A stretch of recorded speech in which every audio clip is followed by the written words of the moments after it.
Episode 61, Balaam, Diviner or Prophet. After their victories over King Og and Sihon, the Israelites would camp in the Plains of Moab. This would cause fear in the Moabite king, so he would call in for a little help. The man he would call is Balaam. Who in the history books is Balaam? Welcome to the history of the Bible. In the last episode, we looked at the possible answer to the question of why the Lord wanted to kill all of the Canaanites. We discovered that the Canaanites held a position within the ancient world and had cultural, financial, and religious influence. What the Lord may have been doing when the Israelites were called to kill all of the Canaanites was to set the Israelites up as a light to the rest of the nations. One that would show the world a path to a relationship with the one true God, just like it was in the Garden of Eden.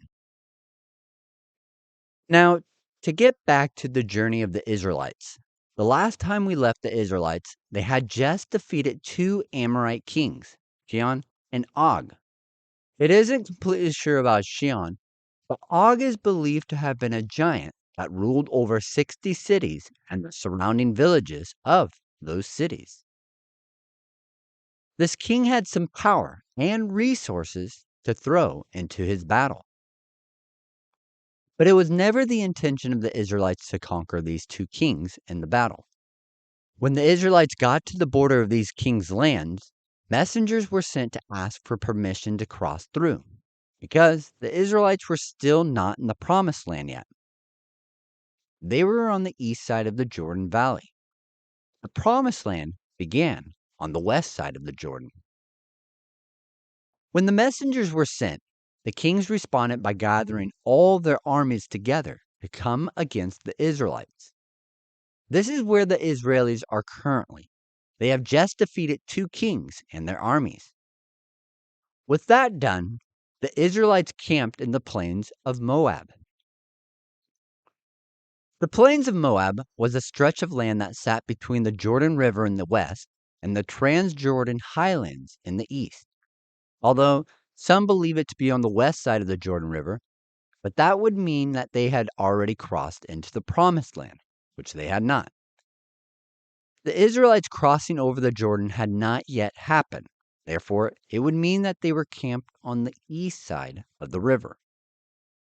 It would be from this location that the campaign for the promised land would begin. However, before the Israelites would go into the land, they ran into some trouble with the Moabites. It was after defeating the two kings that the Israelites would move into and camp in the plains of Moab. Even though they had already gone around the land of the Moabites, the leaders of Moab got a little nervous with the Israelites being so close. You see, the Moabites were just defeated by Sihon, to which they lost the northern part of their territory, and the Israelites just utterly defeated that king. The Moabites were a little afraid that they might be next in line to be destroyed. So much so that the Moabites expressed their concern to the elders of Midian. This would cause the Midianites and Moabites to ally with one another to protect themselves from the Israelites.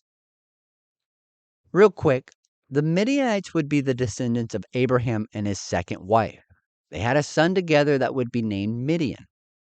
Midian would also be the land that Moses would run to after escaping Egypt. It is here that he would settle down for 40 years, get married, and have kids. It isn't sure why the Midianites would ally with the Moabites, especially since Moses' father-in-law and brother-in-law were of Midianite descent. The Midianites lived in the land under Egyptian domain on the Arabian Peninsula. This would have been the territory that the Israelites just wandered around in for 40 years. At this time, though, most likely the Midianites were still nomadic tribes. And that is why the king of Moab reached out to the elders of the Midianites, because they were still tribal in their societal structure of leadership. Therefore, it could have been that not all of the tribes of Midian joined in the alliance with Moab. The ones that were related to Moses may have stayed out. However, as a reference point, this is where the relationship between Israel and Midian begins to fall apart. It says in Numbers 22, verse 4, that Balak, the son of Zippor, was the king of the Moabites at the time. Balaam lived near the Euphrates River in the north in the land called Pethor. Pethor is believed to be about 400 miles away from the Moabites and their territory. Where Balaam is from, it has been discovered that other people practice the same line of work that Balaam did. This means that Balaam's reputation had traveled far and above those in his profession. But who is Balaam that the king of Moab and the elders of the Midianites would reach out to him? Maybe the task that they were asking Balaam would help explain a little bit more about the man. When the messengers were sent up to Balaam from Balak and the elders of Midian, they informed Balaam of the situation at hand. Numbers 22 verses 5 and 6 says, "A people has come out of Egypt, and they cover the face of the land and have settled next to me. Now come and put a curse on these people, because they are too powerful for me. Perhaps then I will be able to defeat them and drive them out of the land. For I know that whoever you bless is blessed, and whoever you curse is cursed." The messengers went up to Balaam, and it says in verse 7 that they had the payment required for divination. These were not just any ordinary messengers, though. These were the elders of Moab and Midian. Both unite to convince Balaam to come down with them to curse the Israelites. When they reached Balaam, they gave him the message from the king. Balaam replied to them by inviting them to stay the night until he had heard from the Lord about what to do. That night, the Lord came to Balaam and told him that he was not allowed to go back with the men of Moab and Midian to curse the Israelites, because they were already blessed people. The next morning, Balaam got up and told the men that he was not allowed to go with them because the Lord had refused it. So the elders of Moab and Midian left and went back to inform the king, Balak, that Balaam refused to come with them. Balaam was not willing to let this go like that, though. He knew that he faced a people group that was very capable of destroying his nation. He also knew Balaam's reputation, and that if he cursed the Israelites, that Balak would more than likely be able to destroy the Israelites. So Balak tried again. This time he would send more men from Midian and Moab, not just elders this time, but princes too, all men of high honor. Also, the former elders that went were replaced with more honorable elders. Now, it needs to be remembered that the journey between the two locations was around 400 miles in travel. That would mean that one way would take about 27 days to travel, and then it would take another 27 days to go back. This was not a small group of people either. Often, when noblemen and men of honor traveled incredibly long distances with money, they would travel with an armed guard to protect themselves from groups of raiders. So this isn't a group of a couple of guys heading to Balaam to have a little talk. They had the king's escort. When the elders and princes got to Balaam, they told him that if he were to come with them, he would be bestowed with great honor from Balak the king. Again, Balaam told the men to stay the night, but he informed them that even if Balak gave him the king's palace full of silver and gold, Balaam could not go against the command of the Lord. During the night, the Lord came to Balaam and told him that it was okay for Balaam to go with the men of Midian and Moab back to the land of Moab, with the condition that Balaam only spoke what the Lord gave him to say. So the next morning, Balaam saddled his donkey got his 2 servants, and began the journey back to the land of Moab with the elders and princes. Thus far in the story with Balaam, one wouldn't think much of the man and what he does. He simply hires himself out to bring divination to people. He knew and spoke with the Lord, the God of the Israelites. But it was on this journey back to the king of Moab that things, well, they began to change, and we see Balaam's true colors. On the journey back to Balak, the king of Moab, it says in Numbers 22, verse 22, that the Lord's anger was kindled because of Balaam going. Because Balaam went with the elders and princes, the Lord sent an angel to stand in the way, quite literally in the way. With Balaam riding his donkey, the donkey on its own would turn off the road and go into the field. So Balaam would hit the donkey to get her to go back onto the road. Later down the road, the donkey would again veer off the road, and instead of into the field, it was right into a wall, smashing Balaam's foot between the donkey and the wall. So again, Balaam hit the donkey to get her back onto the road. As they continued, the donkey, instead of going off the road this time, in a narrow place on the road, it would just lie down in the middle of the road, refusing to go forward. This ticked Balaam off, so much so that he would grab his walking staff and begin to beat the donkey. This is when the Lord opened the mouth of the donkey so that she could speak to Balaam in his own language. Yes, the donkey spoke. The first things that the donkey said were, "What have I done to you that you have struck me these 3 times?" Balaam, believing he was in the right and with no surprise of his animal talking to him, replied, saying that because you have made a fool of me, I wish I had a sword in my hand, for then I would kill you. Balaam is very upset because the donkey misbehaved 3 times in front of some very important men. Feeling that because of his donkey, Balaam's reputation had been destroyed. But the conversation between the man and his beast of burden doesn't stop there. The donkey replied to Balaam, saying, "Am I not your donkey on which you have ridden all your life long to this day? Is it my habit to treat you this way?" To this, Balaam could only say, "No." The Lord would then open the eyes of Balaam, be able to see what the donkey had been able to see the whole time. Before them on the path was the angel of the Lord with his sword drawn, ready to be used. Most likely, this angel of the Lord was Jesus before Jesus came to earth as a baby. The reason that it could be Jesus is that Balaam immediately falls to the ground and bows down to the angel of the Lord. Angels don't accept worship, but Jesus does.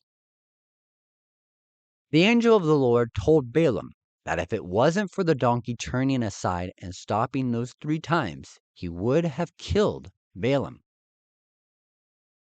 To this, Balaam repented, realizing that he had sinned in coming, and asked if he should go back, instead of continuing the journey with the Midianites and the Moabite noblemen. But the Lord tells him to go ahead and to continue his journey. Once Balaam was to arrive, though, he was only allowed to speak what the Lord gave him. Before we continue with Balaam and his journey to Balak and the land of Moab, we're going to talk about Balaam and Balak. We now know a little bit about the man from the event of Balak inviting Balaam down to curse the Israelites, because Balak was afraid of them. But does that mean that Balaam was a false prophet? Did he only speak on behalf of the God Yahweh? Was Yahweh the one of the many gods he spoke for? Did the man practice witchcraft, or was it legit the things that he brought through divination? When Balaam got to the land of Moab, the king came to meet him, a sign of great honor. Balak, the king of Moab, would take Balaam to the top of a hill that overlooked a portion of the Israelites. Here, Balak asked Balaam to give a word, hoping that it would be a curse against Balak's enemies. On top of that hill, Balaam had 7 altars built. 1 bull and 1 ram were sacrificed on each altar. Then the Lord spoke to Balaam, giving him the first oracle or prophetic word. When Balaam gave the word, the king of Moab realized that Balaam didn't curse the Israelites, but instead he blessed them. Balaam simply replied that he was only able to say what the Lord has given him. Balak is a persistent man, though, so he takes Balaam to another location that overlooks the Israelites. 7 altars are built, and again, a bull and a ram offered on each altar. Balaam would receive another word from the Lord. In this word, Balaam specifically says that he was told to bless the Israelites because the Lord has blessed them, and Balaam cannot revoke what God has said. This word discourages Balak. To a point, Balak tells Balaam to not curse the Israelites, nor bless them. Don't say anything about them. Balaam reminds the king that he is only able to say the things that the Lord has given him. But Balak is not yet through with trying. The king takes Balaam to another place, again, that overlooks the Israelites. 7 more altars were built, and a bull and a ram were offered on each altar. By the 3rd time, Balaam knew that the Lord was only going to bless the Israelites and not curse them. So the Spirit of God came upon him, and Balaam blessed Israel to become a prosperous nation, one that is like a tree planted by the river. Balaam wouldn't stop there, though. He would give a 4th word right after the 3rd word. This one describes how the Israelites will destroy the surrounding nation, starting with the 2 kings that they had already destroyed. The other nations that will fall will be the Midianites and the Moabites. This word just about pushed the king over the edge. Here he was bringing Balaam to curse the Israelites, but instead he blessed them. Blessed them to the point that they will destroy Balak's people. One would think that after the first time, Balak would have understood that Balaam was only going to do what the Lord had told him to say. But Balak kept bringing Balaam to higher points in the topography, where offerings were made. In Balak's mind, and the religious society in and around the land of Canaan, the higher the point a person offers sacrifices, the more favor they would have with the deity. That is why Balak keeps bringing Balaam to points that overlook the Israelites. Now we know the story of Balaam in the Bible, but who is he? Based on the story that we just went through, the man seems to only listen to the Lord and does what he says. Seems to be like a decent guy. Based on other books of the Bible, Joshua and Nehemiah, it paints Balaam in a very much negative light. In those other books, it claims that Balaam had no intent on blessing Israel. In reality, he wanted to curse them, just like the king of Moab had hired him to do. Because if he did curse them, he would gain great riches. The New Testament compares those who live sinful lives to Balaam. In 2 Peter 2, verse 15, it says that those who have gone astray have followed the way of Balaam, the son of Beor, who loved to earn money by doing wrong.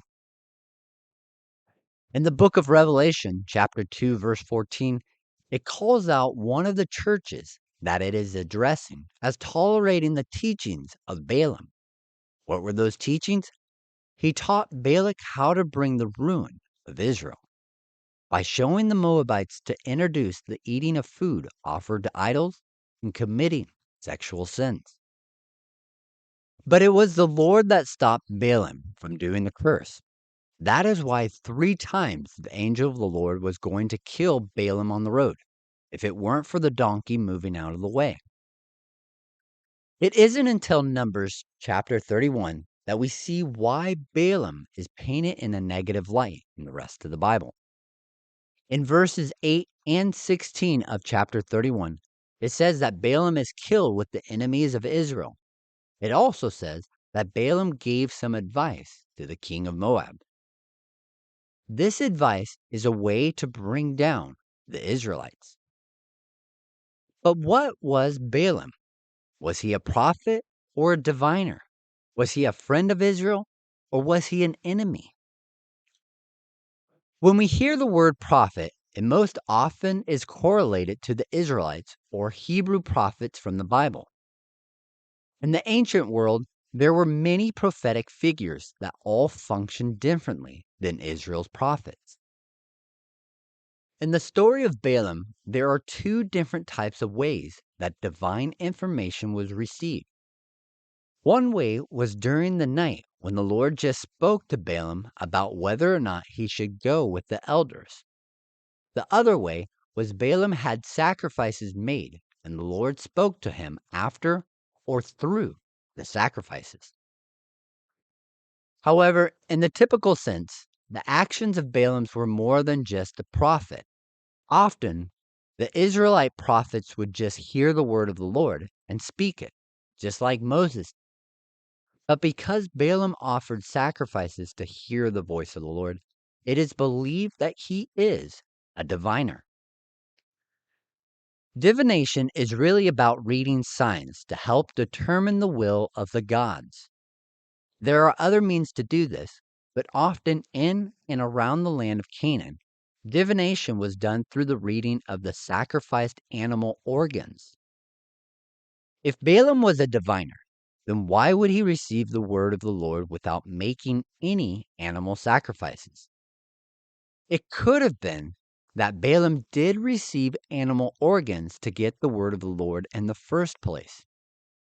In Numbers 22, verse 7, it says in the English translation that the elders of Moab and the Midianites came with their divination fee in their hand. What they believe that this verse should be translated is that they came with divination in their hand, not just the fee.